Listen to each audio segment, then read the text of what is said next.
And we had a discussion yesterday about Culver's that led us to today's On Our Mind question. And this got a little heated in the newsroom. It did. It was some good debate there. So for today, we're going to be asking, what makes a restaurant considered fast food? Well, most traditional fast food restaurants, I mean, usually has food, probably not the most healthiest food out there, I will say. Obviously, you get it pretty quickly within 5 or less minutes. And most fast food restaurants like Wendy's, McDonald's, for example, too, will usually have a drive-through as well. And I know we had that big debate over Culver's, is it fast food or not? And you asked them straight up, and they said yes. Well, see, it's again, you know, anything that's got a drive-through, pretty much. You know, if it's got a drive-through, if it's quick, you know, if it comes in, you know, you can bag it up, you can just get out of there. Anything that's a relatively, you know, quick experience, especially if it has a drive-through, that's one of the indicators there. It's not necessary, but it certainly helps the case.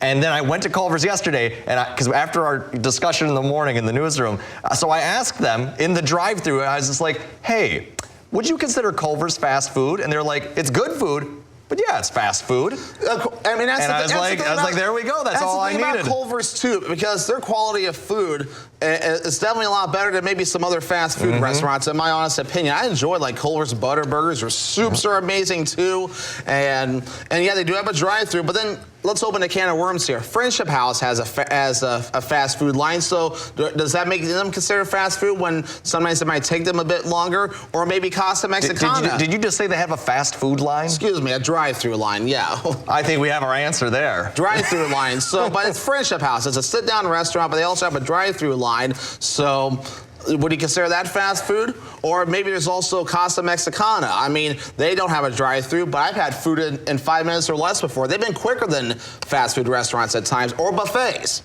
There's a can of worms here. First off, I think buffets are a whole different can of worms. Is it?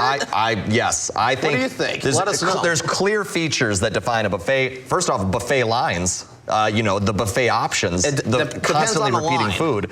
I mean, do you go into a buffet and there's just no food out?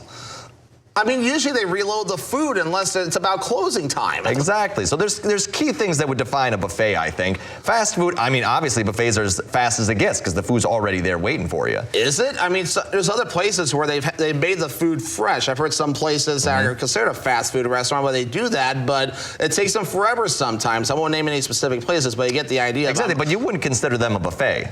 No, because it's not like a big table of food. But exactly. Anyway, I hate to say this, but I'm getting a cue from Carol. We need to move it here, otherwise all right, we'll keep moving right along. Here. But yes, I think, you know, certainly anything with a drive-through, Culver's certainly, fast food doesn't have to be bad food to be fast food. No, that's fair too. Just sometimes some of the fast food weighs heavier on the stomach, while others can be good. But anyway, we got to keep it going here. Yes, because coming up, we have this week's edition of Homeward Bound with Langlade County Humane Society. But first, Howard is in the Mr. Food Test Kitchen with a recipe for guilt-free apple, Lubbers coffee cake.